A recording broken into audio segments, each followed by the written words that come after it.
Just like I said, Ian. Waiting, and they were dragging the ball through mid-wicket. Now's the time to strike. If New Zealand can kick them down in the first 5 or 6 overs, it's potentially the time when you can score the most runs.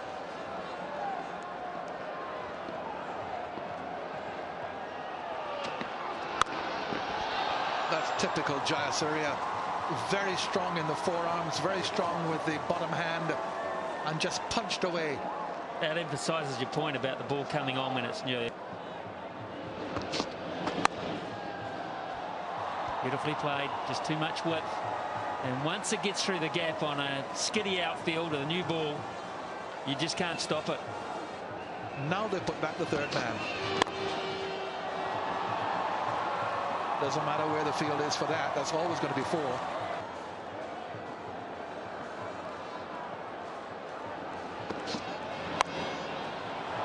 As was that. What we're seeing here is the same thing we saw at the start of the New Zealand innings. Boundaries coming in profusion from good cricket shots. There's been no slogging from Jayasuriya, typical Jayasuriya shots. This is assault though, isn't it? It's assault on a bowler. It's genius.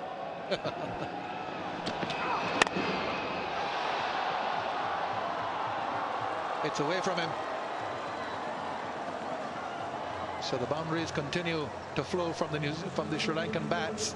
Uses the pace and just redirects it in a different direction. Now I believe is the easiest time to find the boundary. If you can get through these early overs.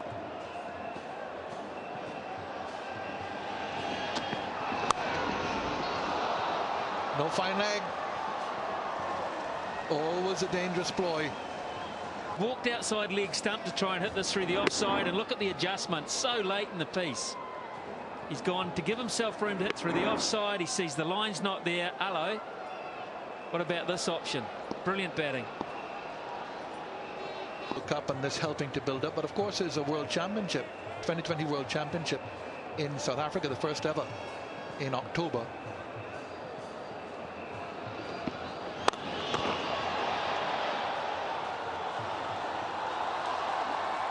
Very difficult. As you say, the ball is following Ross Taylor out there, and a skiddy outfield. The other factor is I wonder how skiddy that ball is when you're trying to hold on to it and it's coming out of your hands. I see that one went wide, almost like it had slipped out of his hands like a bar of soap. This might be really hard to hold on to the ball here.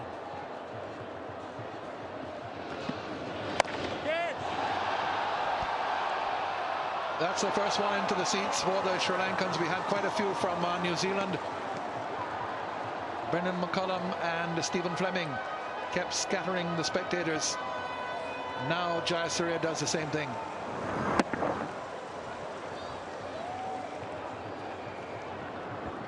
Well, it's in the slot to hit, isn't it? It's that half volley length that enables the batsman to get the bat under the ball, get elevation. There's another one. Straight down the ground. One bounce 4.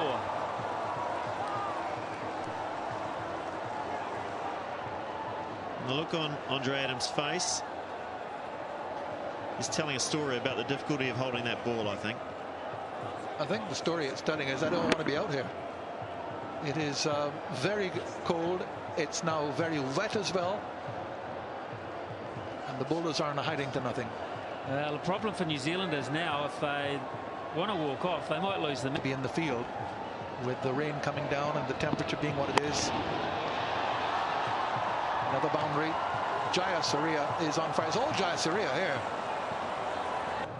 And it's all about SANATH Jayasuriya and hitting power with a new ball. If you had to pick someone who would score the fastest half century in 2020 cricket, you'd pick Simons, you'd pick Jayasuriya. Chris Gale perhaps might get in there. Gilchrist, yeah. Gilchrist.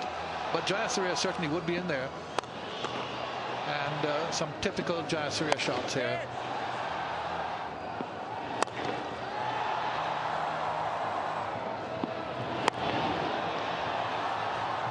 He's so quick with his hands, with the reflexes. Nice hit, sharp. 51, 23 deliveries. 10 fours and a 6, 46 runs in boundaries out of that 51. Righty, how would you bowl Richard Petrie? How would you bowl to SANATH Jayasuriya? And don't say from the other end.